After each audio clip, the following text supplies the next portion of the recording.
Hello friends, இந்த வீடியோவில் என்ன பார்க்க போகிறோம்னாக்கா, நேற்றைய போட்டி பார்த்துருந்தீங்கன்னா உங்களுக்கு எல்லாருக்குமே தெரிஞ்சிருக்கும். கிட்டத்தட்ட பார்த்தீங்கன்னாக்கா சென்னை அணிக்கு கடைசி ஓவரை பொறுத்த வரைக்கும் 25 ரன்கள் தேவைப்பட்டது. அசால்ட்டாக டோனி அவர்கள் 5 பால்களுக்கெல்லாம் கிட்டத்தட்ட வெற்றி இலக்கை நெருங்கிட்டாரு. கடைசி பாலில் 2 ரன்கள் மட்டுமே அடிக்கணும். பட் அது அன்பார்ச்சுனேட்லி அடிக்க முடியாமல் 1 ரன்கள் வித்தியாசத்தில் சென்னை அணி தோற்றிருக்கும்.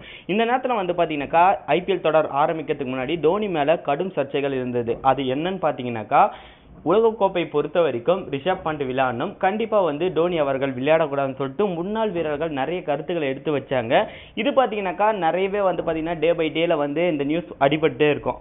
ஆனால் இந்த ஐபிஎல் சீசனை நீங்கள் நல்லா பார்த்துருந்தா நல்லா தெரிஞ்சிருக்கும். மும்பைக்கு எதிரான ஒரே ஒரு போட்டியில் மட்டும்தான் ரிஷப் பண்ட் அடிச்சிருப்பாரு. இதுதான் சுனில் கவாஸ்கர் அவர்கள் என்ன பேசியிருக்காருனாக்கா, நீங்கள் ஐபிஎல் தொடர்லாம் ஆரம்பிக்கிறதுக்கு முன்னாடி டோனி மேலே ஒரு விமர்சனம் வச்சிங்க. இப்போ எந்த மூஞ்சை வச்சுட்டு டோனி அவர்கள் மேலே சரியா விளையாடுறாருன்னு சொல்ல முடியும் உங்களால்? எனவே ஒரு கிரிக்கெட்டரை பத்தி உங்களுக்கு ஃபுல்லா அனலைஸ் பண்ண தெரியும்னாக்கா, ஒரு பிளேயருடைய மொத்த தன்மையும் தெரிஞ்சுக்கிட்டு தான் பேசணும். முன்னாடி நம்ம ஏதோ ஒன்று பேசணுன்றதுக்காக பேசுறது, அதுக்கப்புறமா அந்த கருத்துக்களை டோனி அவர்கள் பேட் மூலமா சொல்லும் போது எல்லாரும் அமைதியாயிருங்கன்ற மாதிரி சொல்லியிருக்காரு. இது முக்கியமா யாருக்கு பொருந்தோம்னாக்கா, அஜித் அகருக்கு தான் ஃபர்ஸ்ட் பொருந்தும்னு சொல்ல முடியும். ஏன்னா அஜித் அகர்கரை பொறுத்த வரைக்கும் டோனி மேல கடுமையான விமர்சனங்களை வைக்க தொடங்கினாரு. அதன் பிறகு பாத்தீங்கன்னா சௌரவ் கங்குலி, இது மாதிரி ஒரு சில கிரிக்கெட்டர்ஸ் இருக்காங்க. கண்டிப்பா அவங்க இப்போ வாயை மூடிட்டு தான் இருக்காங்க. ஏன்னா அந்த அளவுக்கு டோனியோட ஆட்டம் அந்த அளவுக்கு இருந்திருக்கு. எல்லாரும் ஒரு கேள்வி எழுப்பலாம், டோனி மட்டும் நான் கடைசி ரன் அடிச்சு வின் பண்ணிட்டாரான்னு சொல்லிட்டு. பட் இருந்தாலும் கூட அந்த தோக்கும் போது கூட, அதாவது அந்த மேட்சை பொறுத்த வரைக்கும் யாருமே வின் பண்ணியிருப்பாங்கன்ற மாதிரி இல்லை. எக்ஸாம்பிள் கொல்கத்தா நைட் ரைடர்ஸோட ரசல் அவர்களுக்கு கடைசி ஓவரில் இதே அளவுக்கு தான் 4 சிக்ஸுகள் அடிக்கணுன்ற மாதிரி தான் இருந்துச்சு.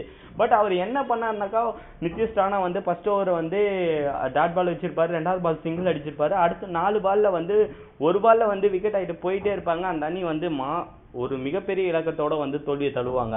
ஆனா இப்போ டோனி பண்ணது ஒரே ரன்கள் வித்தியாசம், ஜஸ்ட் மிஸ் நேரத்தை வின்னா இருந்தாக்கா அது கதையே வேற என்ன சொல்லி இருக்க முடியும்.